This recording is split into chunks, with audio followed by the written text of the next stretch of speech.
The Bretton Woods system refers to the international monetary order that lasted from 1944 to 1971.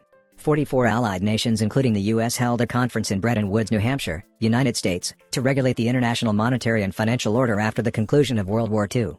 This conference allowed the U.S. to establish a new monetary order based on the gold-dollar exchange rate. Under the system, a fixed exchange rate system was born. Based on the Bretton Woods system, the price of gold was fixed at $35 per ounce and the currencies of other countries were linked to the dollar. It established the American dollar as the dominant power in the world economy. The value of dollar should remain stable in order to maintain the Bretton Woods system.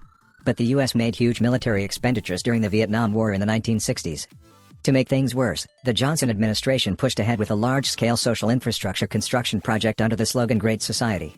Under the pressure of heavy government deficit, U.S. dollars were printed on a large scale. It led to a drastic decline in the value of the dollar, which in turn led other countries to demand that the U.S. pay them gold in exchange for their U.S. dollars. It undermined the guarantee of the U.S. Federal Bank, which promised that dollars could be exchanged for gold.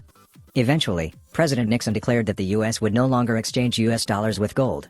This brought an end to the Bretton Woods system, which had been at the center of world monetary order after World War II. After the Nixon shock, the Smithsonian Agreement was announced. 10 nations including the United Kingdom, France, Germany, Japan, and Switzerland gathered in the Smithsonian Museum and agreed to raise the price of gold to $38 per ounce. The dollar was devalued relative to its value under the Bretton Woods system. But there was still a big problem. Under the fixed exchange rate system, exchange rates cannot be adjusted based on a growing trade deficit.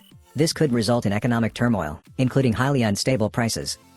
In 1976, the US, France, Germany, the United Kingdom and Japan met in Jamaica to set up a new international monetary system.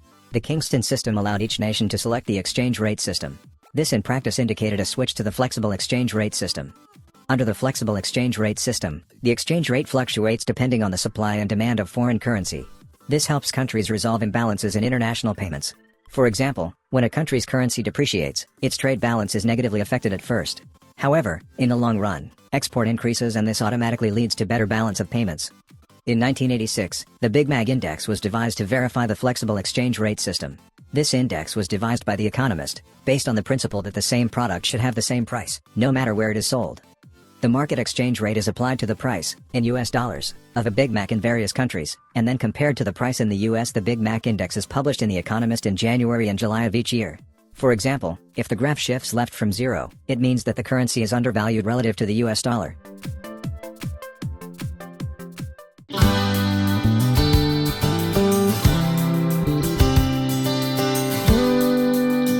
Ten Principles of Economics. How markets work. Principles of firm behavior.